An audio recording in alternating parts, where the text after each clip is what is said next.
Welcome to the GateDrop podcast. GateDrop.com, giving you the jump in motocross news. Hello and welcome to GateDrop.com podcast. Today we'll have a pretty special guest, Sebastien Tortelli. Sebastien, you won 2 World Championships. The last one was in 1998, and I'm sure at that point you didn't ever realise you would be heading up the development of an electric bike. Thanks for doing this, and how are you feeling about things in your career at the minute where you are developing this Stark Varg electric machine? Hello. It's for sure. I mean, the last World Championship was in '98 on 250, and then from there to here was, I think, a big evolution. At the time, we didn't talk about electric bikes, so that's definitely a big step. But I mean, it's like I say, it's I think a step toward the future, and. When I started this journey, it was in the idea to have a real dirt bike on the track, which was electric, not a halfway dirt bike and crossover with mountain bikes. So that was my first not my first goal, but my first kind of. You say, if we develop a big bike, a real bike, then motorcycle, then I'm part of the project. And that's what they delivered, and that's what the goal from the start. So, yeah, very, very excited, and I cannot wait to see people riding it. And that's going to be, I think, a lot of surprise from people starting to ride the Stark Varg for sure. And how long have you been involved with this? Well, it's been, over a year already. Okay. And so it's been a while that I've been with them. And but slowly, at the beginning and step by step, from the design to, from engineer to real thing, there's always a difference. So there's always an evolution and test and find out, how things fit and if they fit properly for riding, and if they are, sometimes things are good looking from the outside and you need to ride them to make sure everything is good, especially with plastics. So we did a bunch of, different design, and that's the one who came out who, for me, felt the best, and very nice lines, and on the same time, very easy to fit on the bike and easy to turn and ride. So that's the one we came up with, and after, when you get on the bike, it's another story, control the power and different things in that directions, which, from electric bike is, people expect to see a different thing, but at the end of the day, it's exactly the same, except without noise, which is a great advantage.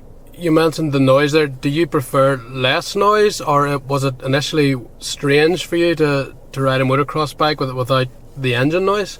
No, actually, that's definitely a good question. Normally, when I like the noise for sure, and the electric is it's an advantage for the noise because a lot of tracks, I'm from France originally, and a lot of tracks close down because of noise pollution and neighbors closing down the track. So, the essence of the sports was with noise, but we are getting, more people are getting closer to the tracks, and it's harder to ride. And when you have less tracks open, then you have less riders, and it's all, all in the same direction going downhill. And when I jumped on the bike, I was expecting full silence, but it's not actually. There is some noise to it, and you can really feel the difference when you have full traction and when the bike is getting, loaded, and then you don't have the full power. And so it's basically for the rider. It's you can hear the engine, you can feel the engine at the same time. And from the outside, definitely it's more silence because the noise doesn't carry, and I think you hear more the torsion of the tires, or the rocks hitting the skid plates or stuff like that than the noise of the engine at the end of the day, for sure. Do you think it would be weird, or weird's maybe the wrong word, strange initially to go to a Supercross or an MXGP event and have no engine noise for fans, but also riders racing? I don't know. I mean, I think there's some noise. The action will be the same. Then at the end of the day, I mean, it's the noise is maybe it will persist for a little bit longer until racing. I know it's. I rode with a lot of guys, and when you have the noise, you can hear them coming and you can see where they are. On this case, it's a little bit different because you hear less things. But from the crowd's perspective, for sure, there's a crowd who is interested by the noise and the smell, actually. Yeah. And that's definitely not there. But on the other hand, the racing can keep going, and that's, I think, at some point, I mean, if we are going the way we are going, I'm not sure how long racing will keep going, or will come like MotoGP, where you only have races where you're allowed and practice, and then after to ride on a road track, it's a little bit more complicated. And that's where sometimes you need to allow to lose some to be able to get more at the end of the day and be able to still ride the sport. And that's what I see. I mean, for me, I see the future that motocross will be able to be closer to the town and big cities, because we don't have the noise, and that's something that will allow us to get closer and get more people involved. And I think new industry will also come in, because before motocross and noise and pollution, a lot of industry, even petroleum industry, try to stay away from it because it's not a good subject. So I think we'll bring new sponsors into the sport, and I think new fresh blood will be good to get a new evolution toward a bigger sport with more people. And can you give an indication into how the bike feels? Does it feel more like a two-stroke? Does it feel more like a four-stroke, or has it a feeling all of its own?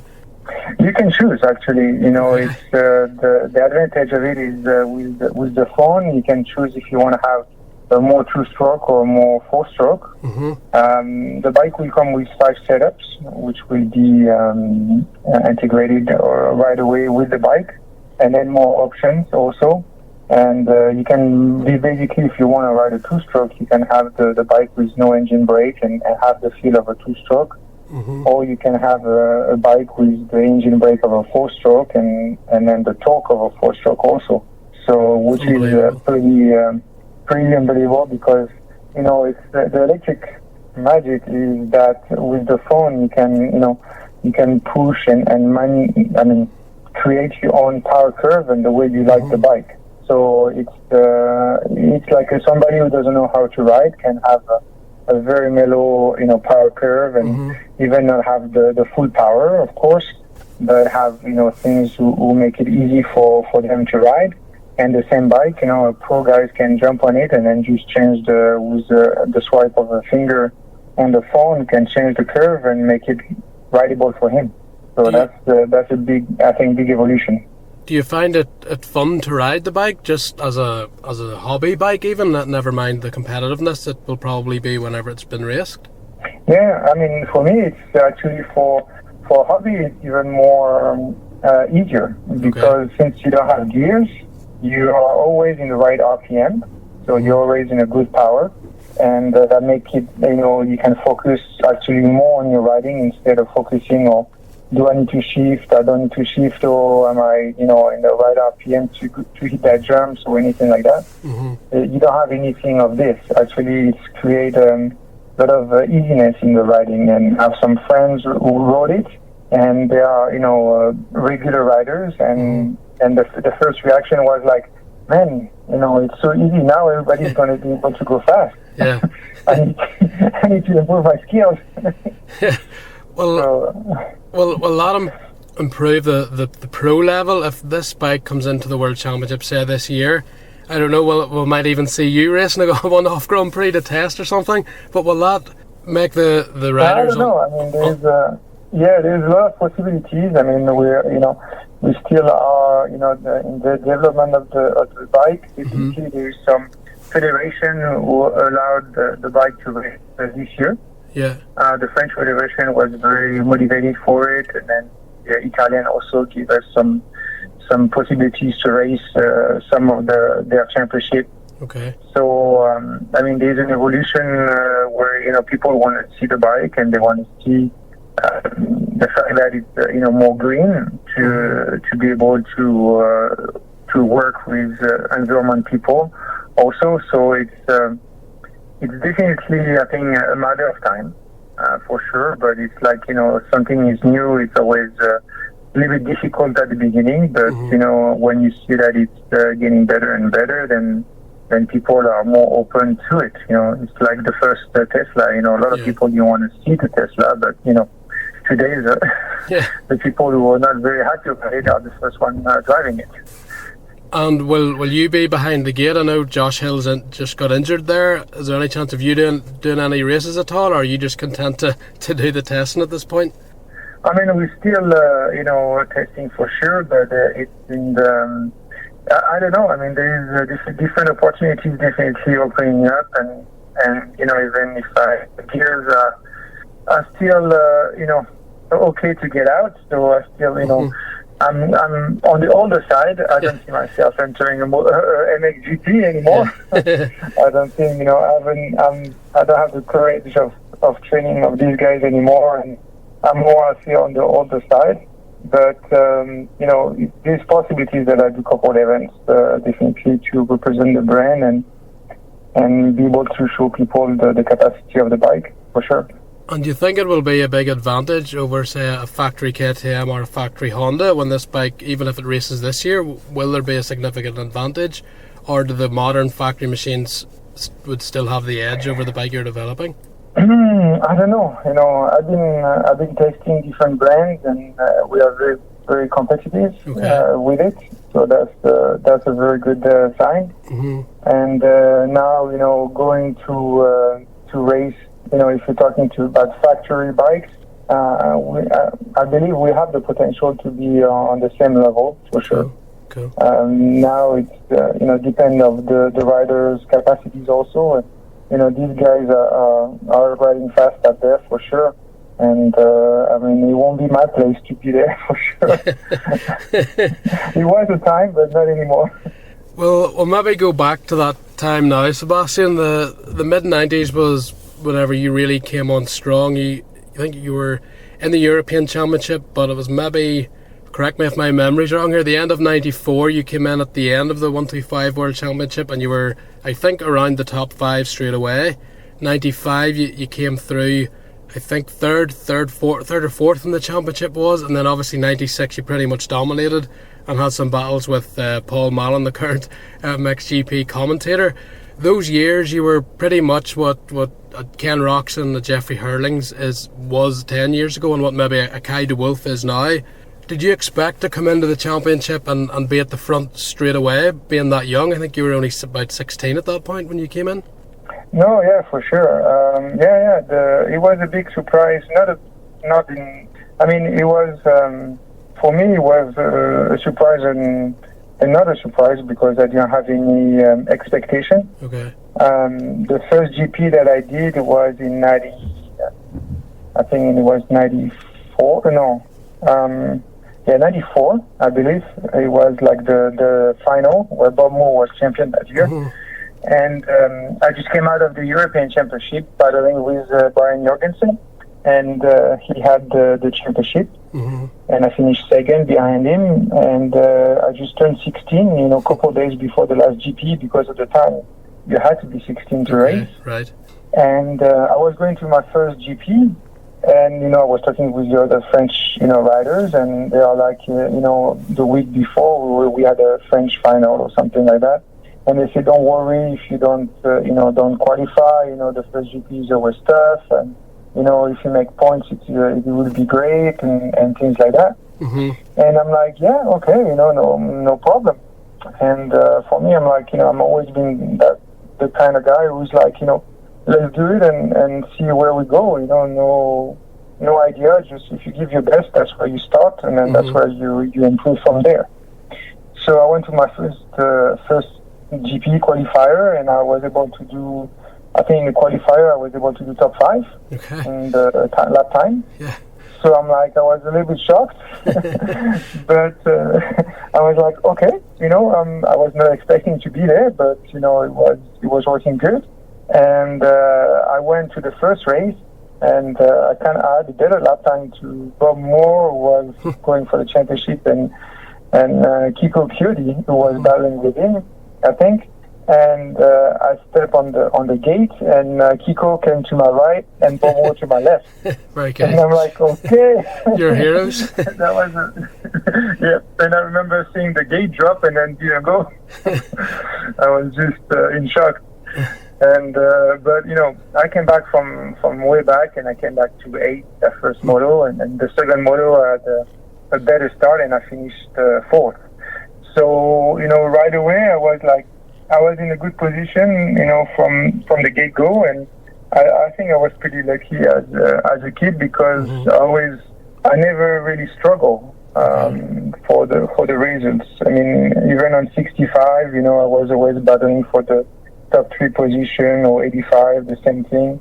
And 125, even my first year, I got good results. So everything kept flowing that way. And for me, I mean, I never asked myself the question, where did I belong? Okay. I mean, for me, I belong where I belong, and if I was doing my best, I was happy with it, and it worked out all the time for me through my career, and that was something for me. Was actually I never needed to doubt or anything like that, because I mean, I was training, and I know my training was good. At the time, I was with Jackie Vimond, and I think I left my parents' place when I was 14 to go to Paris, which was 8 hours away. Right. And I was in a private, only people school. So I was able to ride during the week and train, and then go race to the weekend. And so I knew I did my homework. Yeah. So I didn't have any question in my back of my mind that what I did was right or wrong. I just wanted to race and be with the guys. And that's, every change in categories was always the same. Yeah. I just worked hard in the winter and was able to come up to the first races and do pretty good. I mean, except the year I was world champion, actually. Probably. I was pretty disappointed of my first couple GPs that year. And, okay. I had top 5, and I was trying, I was going for the championship against Stefan. And I was pretty sad of my top 5 for the first 2 races. But, turned out to be a good season.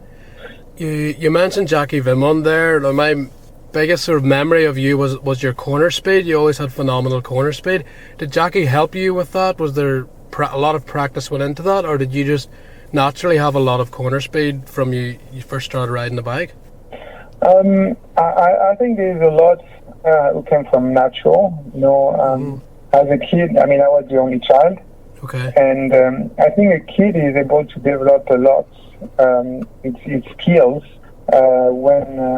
when he's young on a motorcycle, and you just let him, discover, and he's young.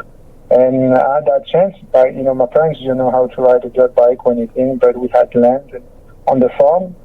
And I was, my dad got a bike, and I was just free to be able to ride and do my own tracks on the farmland.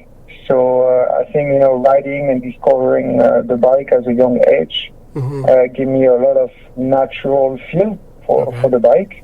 And then after, when I started working, when I was older, when I was, I think, 12 or 10, I got the chance to be selected by the French Federation they were making a youth team for, future talent, which, Stefano Roncada was in it, David Villeman, and all the other riders. Yeah. And we were lucky to have training camps during holidays with Jackie, actually. Okay. And that's when I was able to get, more skills and learn really the way of riding.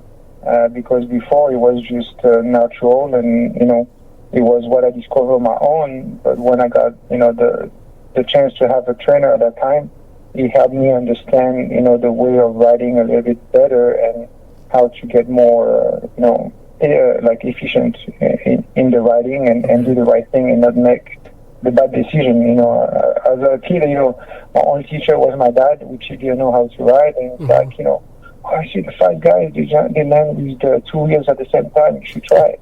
Okay. Which is the worst thing to do. I went through it. Yeah. So I had to learn also.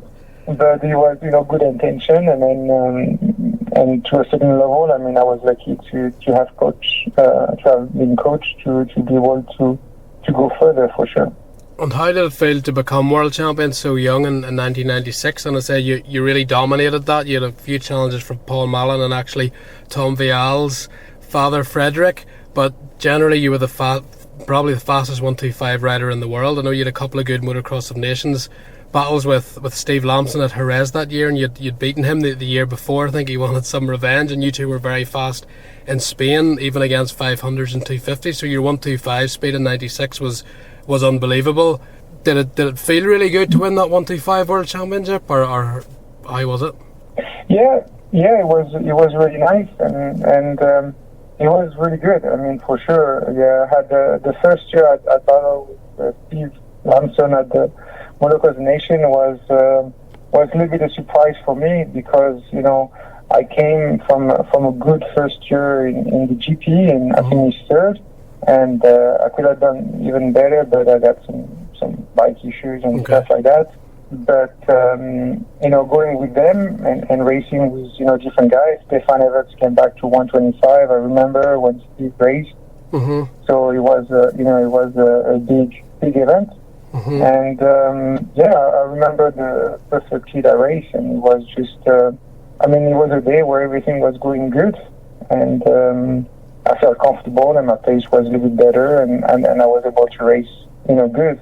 And it was, way better than the following year at Jerez, where I crashed twice at the start. So I didn't get a chance to battle with him again. Yeah. But there was different circumstances. But no, 125 was, for me, I think I was pretty strong, physically for 125. Mm-hmm. So it was a bike that I can handle very fairly easy. Mm-hmm. And I could place it where I wanted, and everything was clicking. It was nice. Even if it was, I guess I learned from the first year where I was a little bit too young, and made some rookie mistakes. I did a big one actually. I remember in Fox Hill actually when I crashed at the start and took yes, I remember that. Guys. It's a big pile-up. A lot of people were mad at me, but I was a youngster and I wanted to do good, and that was not a good one. But but it's full of memories. 125 days were fun days. I think for my first year, actually, Jan de Groot was my manager, team manager of Kawasaki at that time. Was starting to save my handlebars because I was banking them, and then he had to ship them. He felt so guilty that he was scared that rental could think that he was selling them, so he was sending them back bent. My goodness! So I think I did something like stupid, like 50 handlebars that season or something like that. So it was ridiculous for sure. After that title, you moved to the 250 World Championship. In fact, you did a 250 race in 96, and I think you were top 3 in that. So you had a wee bit of experience. 97, you had the speed, but mistakes and injuries. Stefan Everts won that title. And then 1998, that was an all-time battle, I think. One of the greatest seasons ever, a bit like last year, only that it was just the two of you going at it. Stefan and you, right to the very last moto of the year, and you got the upper hand. And I remember you telling me one other time, a few years ago, I spoke to you, and you said you felt that Stefan, midway through, there were 40-minute motos then, had a bit of a dip around the 20-25 minute mark, and that's when you wanted to attack. At what point in the season did you realise that, and at what point did you really feel you maybe had Stefan on the ropes, or did you ever feel that? No, I think it was the season. That season had few steps in it. It's like you have some landmarks in it, and Stefan. I had some upper hands at some times, and Stefan came up with the upper hand, and then I was able to be the one who had the upper hands to the end of the season. Yeah. And I know a lot of it came also with with the bikes. You know, it was not only the rider, but it was on top of it. You know, Stefan felt stronger when he got this new. I think Honda came halfway to the season with a new Evolution. Okay. The bike and engines, and that gave him some more strength. And then had the chance that the undergrowth was also convinced that I was capable of winning the championship. So he worked through the season and gave me a new engine. I think 3 or 4 races before the end, and that helped me also quite a bit at finalizing the championship. But no, I think, like I say, it was a matter of some races, you know, were better for him and some better for me. In the sand, definitely Stefan had in the deep sand, I would say, Stefan had the upper hand. It was, I think, the first time that he was the rider who got the first Pirelli sand tire. Okay.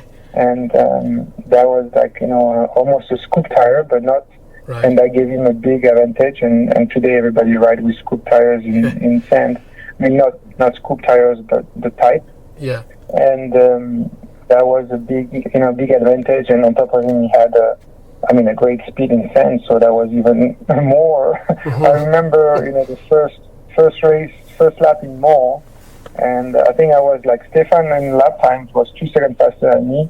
Wow. And I was 2 seconds faster than the guy who was behind me. My goodness. And on the first start, he got the all shot, and I was somewhere in the pack, and I managed to come around in the first lap second, and he had already 14-second lead in Mont, which was, you know, a typical track, you know, close to his house with yellow sand. But it was like, okay, you know, well, my best place today would be second. Yeah. At least I won't lose more than 6 points. It was very tight all year. Did you feel the pressure? You were younger, obviously. Stefan, maybe he felt the pressure more, because when it really come to crunch time, you were able to deliver under that pressure in Greece and make that pass in Stefan on the first moto. On the second moto, yeah. No, yeah, it was like I told you, you know, the same way. I think it was, for me, it was the same thing as my first GP. You know, I knew I did the work, and I did everything that I was capable of doing to make the race the best way possible. And I mean, so I came to the line, and for me, you know, I think I had more doubt. I would say the first race in Greece. Okay. Where I won the moto, and Stefan finished third, and I think that moto was terrible. That was I rode super bad, right? And I was stiff as a board, and then I was riding bad. And Stefan was also in the same contest as me. He was doing mistake. He crashed in front of me, and he was like, I think, a terrible moto. I think I passed. Pete Barrer at the time was leading the moto, and normally that season I was faster than him, and I mean, he was looking at me like, what are you doing? You know, you're not even passing me. And he's like, and actually I didn't have the speed, and actually, you know, Pete was the only rider who was the one who wanted to, you know, he wanted to race and whatever position he was, so I still managed to pass him. And then I think like a lap later I crashed and he passed me back, and I had to pass him again, you know, for the win of the moto. Yeah. And I'm like, you know, I was like, for me it was a tough race, a very tough race.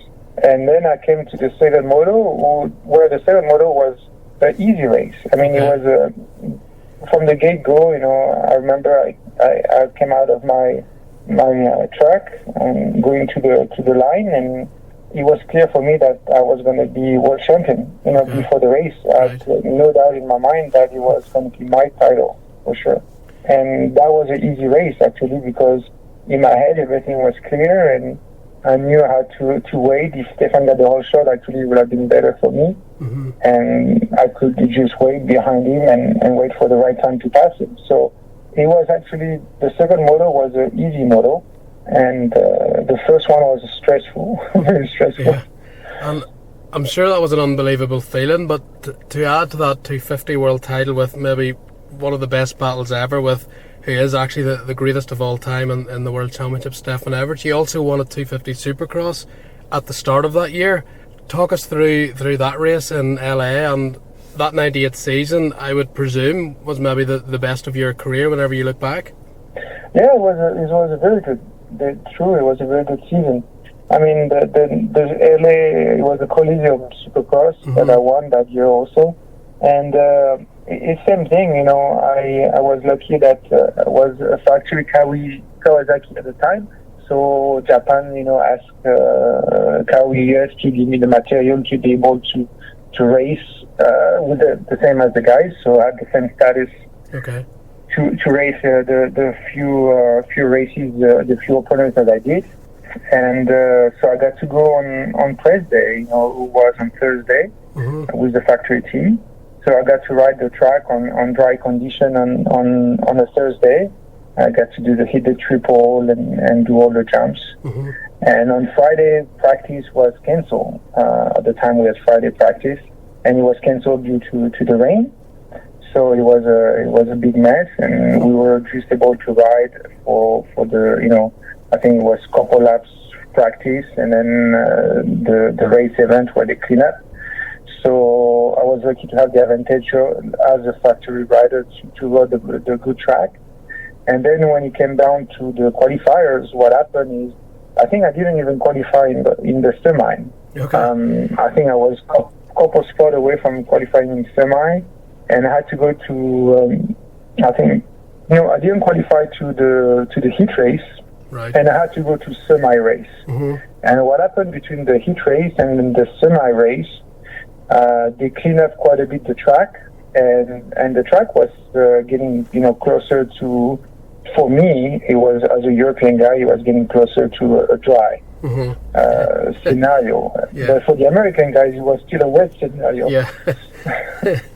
So what happened is, so for me, I was starting to feel confident and feel good. And I asked myself, again, no question, I was just racing and qualified. I think I finished second or first in my heat race, or my semi race, so that was good. And my mechanic, they changed the time for the main event. Right. And my mechanic didn't get it. So when I came for the gate, I was late. So instead of, getting my spot, who was supposed to be a normal spot, Ezra Lusk, who was also late because Honda didn't get to know the change of time. Okay. We got second and last to the starting gate. Flap. And I can tell you that was far outside, and the mud was not clean, and so there was a big puddle of mud all over the place. So we definitely didn't get the start. So we started second to last, both of us. Second, and then and Ezra last. Yeah. And we just from there, it was just a race. So my idea was to go out there and pick up as many guys as I could. And what happened is, I was going through the process, and I was catching guys, and I see, the good guys, and I'm like, okay, I'm probably good in the points and getting closer, and so I'm getting good. And I passed Jeff Emig, who was like the reigning champion, and I'm like, okay, and my mechanic was like, third or something, and I'm like, yeah, it's good. I was happy, and there was still some time to go. Yeah.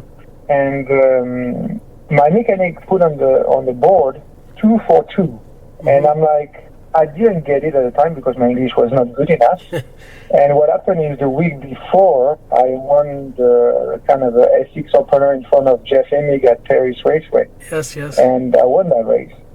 So he was putting on the board 242, and for me, right. I was thinking like, okay, second place, second race, it's good. Yeah. So I was like, and I had just in front of me Doug Henry. And I'm like, okay, I feel I can get him. And so I was battling with him, and he was an older guy. He was using all the tricks that he had under his belt, brake shaking the corner in the deep ruts to try to get me off and stuff like that. And he was the one who won the last race, was Las Vegas with the 4-stroke. That's right, yes. And this one was the opener, so he could have run 2 races in a row with the 4-stroke. And I passed him 1 lap to go, just before the finish, before the white flag. And then I joined the white flag, so I'm, last lap to go. Yeah. And he's behind me, and he basically jumped and stole the bike on the landing, and was never able to start it up. So he went from first to last. Nightmare. So that was not good for him. And for me, during the race, I thought, I knew who was racing with me, and I never saw Michael Pichon, which is, a great, friend of mine and a great mud rider. Mm-hmm. And I'm like, I'm racing, and I'm like, okay, probably Michael is the one, who's going to win the race, because I didn't see him. Mm-hmm. So I'm pretty, I'm like, I'm pretty stoked that that's going to be a good, good first race. Yeah. And then, my mechanic is all happy, and he gave me like the, awesome. And so I finished the lap and crossed the finish line. And so they sent me to the podium, and I'm like, I go to the podium, and then there's David Coombs from Racer X, who was doing the commentator. And there he said, hey, Seb, congratulations, you won the race. I'm like, what? There's no Michael in front or something? He says, no, it's you. I'm like, I didn't know. So that was a pretty good, surprise. Yeah. I didn't know that one happened. And then, what happened is, at the time, there was ESPN2 who was doing the commentating, and they had to send, it was Davey Bailey, and the commentator back to Atlanta to do the voice over the race, because they didn't know I won the race either. And they didn't do the proper commentating.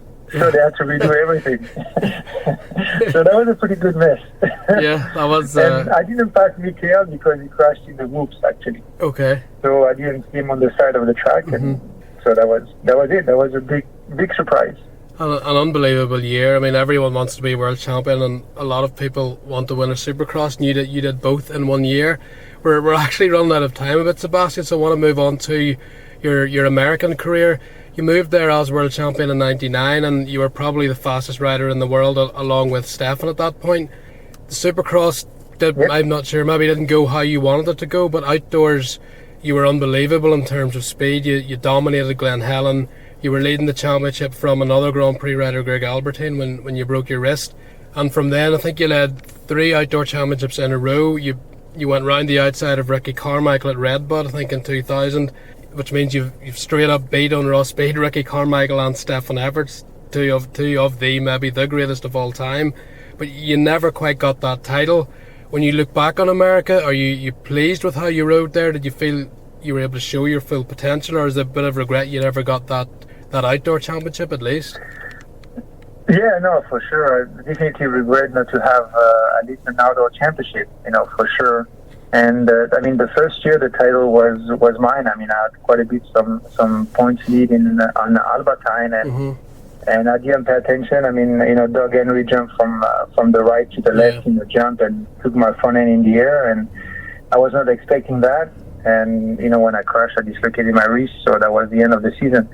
But I think that injury changed a lot in the way things went after, because if I had a championship and, things would have turned out probably different. Yeah. But with the if, you could put the Eiffel Tower in a bottle. So that was not the case. And for sure, I had some great races, and I think I came up at a time where RC was also, there. And for sure, I had, battles with him. And good battles, and I think we had fierce battles actually in outdoors and in every race. And I think that's I would have loved to have a championship for sure, and that would have completed my career for sure. And but it was not meant to be. I guess to have a U.S. outdoor title. I still got a U.S. actually title. I won the Loretta Lean as a vet. Oh, very good, that's right. So I have an American title. Yeah, something. After I retired, I did at the school in the US, and the guys I was training, and they motivated me to go race with them. So one season I was like, okay, I'll do the Loretta thing with you, to go to all the area qualifier and regional, and then do the race. So I think that's my only American championship title. But that was a good one. But RC was good. You were probably one of the few riders that had Ricky Carmichael's pace, raw pace in America. You obviously raced Stefan Everts. Obviously Stefan was very smooth and Ricky was very aggressive. How did you compare racing those two? And do you feel if you were racing Ricky in the World Championship, you might have got the better of him there, or did it matter? I mean, the racing, you know, I would say racing Stefan was a tough piece, but we were very different. And racing RC was a tougher piece because he's more like me. So when you race yourself, it's the toughest one. Because you know that, you know, I knew he will never back down and he will take chances when he So it was two different beasts, that's for sure. And, you know, when you have somebody that is opposite from you, it's a little bit easier. And, you know, but when you have somebody which is pretty much like you, it's, you know, hard. I think that was a harder experience. And, I mean, we had, you know, a lot of battle with RC. I mean, on racetrack and on practice track also, because, I mean, it was like we were teammates for almost, you know, 3/4 of our career there. That's right. You know, I was Kawi and I left Kawi for Honda, then he left Kawi for Honda, then I left Honda for Suzuki, then he left Suzuki for Honda. Following for Honda for Suzuki, so he was keeping following me, so we had testing all the time together. I remember one race, it was not one practice, it was before Daytona, and then we were doing some pre-testing outdoors. And I was at his track, you know, his own place. And like we were basically, the testing turned out into a lap time battle instead of testing. So, you know, he was getting a lap time and I was beating his lap time. Then he was beating my lap time, and that lasted most of the day. And the team was like, you know, they were watching. Basically, the team were watching. And at the end of the day, it was like, hey, take it easy. But we, you know, he didn't want to get beat on his track, and I wanted to beat him on his track. You know, the season was coming, so that had to happen. And at the end of the day, I got him. I got him, you know. And just before that, he said, "Oh, I'm done. You know, I'm gonna go change up and go back." And so he went back, and then I did, you know, a few more laps and beat his lap time. And you know, his mom saw that I beat his lap time. He said, "No. You get dressed again, and you got to beat Sebastian before you come in." So his mom got him to dress up and go beat him again, beat me again to be able to finish the session. So no, that was we had pretty epic battle, and I mean, as teammates, we were getting along very well. On the track, it was a different story. I mean, you know, he wanted to win, I wanted to win, so you know, it was you know, it was fair game. You know, whoever could be the fastest was the strongest. Yeah, he put a couple of brake checks and block passes on you. Remember in 2000 that I think Bud's Creek as well. He sort of stopped and looked back. First season. Yeah. That's when he was the rookie that year. Yeah, that's for sure. I didn't like it. I wanted to kill him that day. Yeah, I'm sure. yeah, I think he had the speed too. He was lucky. He was the second motor in the last lap. Sebastien, I've two more questions if you have time. The first one is on Supercross in general. You had different moments where you were looking good, and you can correct me if I'm wrong, but from my perspective, whenever you went to Suzuki and were riding the 250 and working with Rick Johnson, I think maybe that was 03. I think you got hurt that year, but the first few races you were looking really good. What was the issue with Supercross? Because I said at times you did look well. Did Ricky Johnson really help you with that? And obviously the injuries wouldn't have helped either with your progression in Supercross. Yeah, no, I mean, definitely RJ, Ricky Johnson helped me quite a bit. You know, he had the experience that I needed in Supercross, and definitely that season I think was going to be one of the best of my season, but. And I was feeling very good on the Suzuki. I think at the time I came back from Honda where we had the aluminum chassis and then to a steel chassis. And I was really loving the bike and I felt like home on the bike, and that was really I mean, I beat RC on I passed, I don't know if I passed him, but I did him in qualifiers. Yeah, heat race, yeah. In LA, and I had some top 5, and everything was going good. And just a stupid mistake. I mean, I did a mistake out of a corner. They watered the track after practice. Okay. And I lost the back end, and I just put my leg out, and that was enough to blow my ACL. Right there. And that's what. It was just my mistake, stupid mistake, and I was feeling very good. I mean, we had a good winter season, and that was really nice. And it was the same, basically it happened to me the same thing after when I developed the 450 Suzuki in Supercross and then for outdoors. And I was at the same kind of level. I was getting, I was faster than RC in practice. I was beating him a second a lap all the time. And I was feeling very strong, and I was hitting my marks, and I was very confident. And 1 week before the first race, I lost the back end. I think it was out of a corner and dislocated my wrist again. Okay. And that was the season that RC went for the first time 12 races in a row. So I was pretty sad about that one. Yeah, again, it was what might have been in America, where you had the speed and you just couldn't quite get that title. You I don't know. I don't know if it's because I was not the same when I mean I was living there for quite some years, but the people around you are not the same people, and I think when you go overseas, it's a big step. It's not only a big step because the racing is tougher, and the racing is they get together in a row and they keep going, and you don't have any time to stop and rest, and the intensity is pretty high.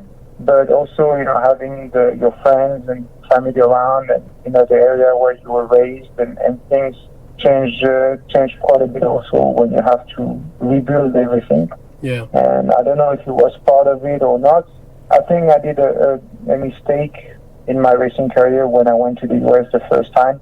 I should have done the light in Supercross, even if I was a 250 world champion at the time. Okay. And I think there was a mistake that I went straight to the big class instead of going in Supercross and take the time to learn and get like a East to West championship or a good position to be able to learn the track.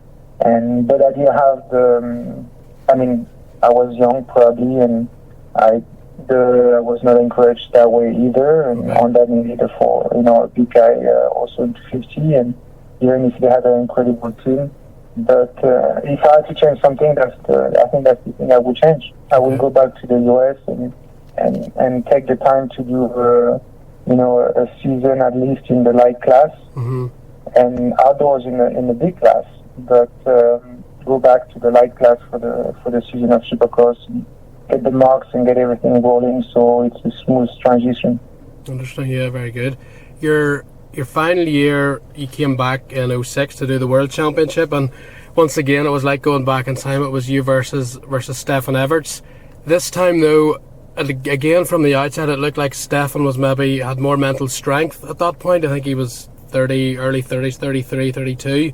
Did you notice that racing him, or was it more your end with KTM that everything wasn't as good as it was for you back with Jan de Groot on the Kawasaki? No, I think Stefan, he knew. I mean, that was his last season. I think he gave everything. He was on the bike was good for him. The Yamaha was suited for him, so that was a good fit for him, and he was at the right place, I think. And the battle on my side was a little bit different. I mean, my goal was to come back for a year to be able to kind of rejuvenate myself, from being in the US and get a break and go back at it after. And so I came from the US, and I think I was not as ready as I wanted to, and actually I spent more time in Europe to be able to test with the bike. And it was the way it was. I mean, I know I was supposed to be teammate with McCready, but he decided to stop before the season started. So that was a little bit of a complicated situation, and I think it was for KTM. It was a big step. Also, I think they changed quite a bit after that season, and Pete changed completely the way the racing was, and remanaged everything, and they did the right decision.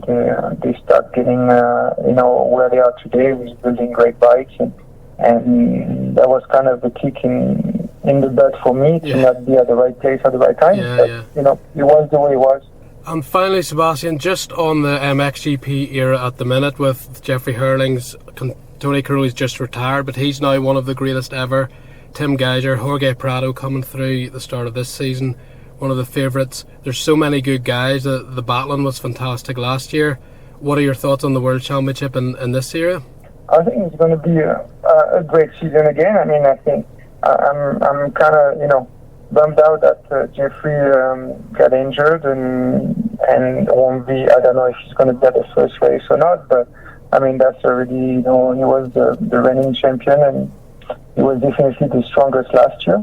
So that was that's sad not to have him here. And I think the guys are really up for the challenge. I mean, we got team has been amazing and strong, and with the Honda, and then KTM has Erlins and Prado, so they will be. I mean, Gas has Prado, but I think these guys will be.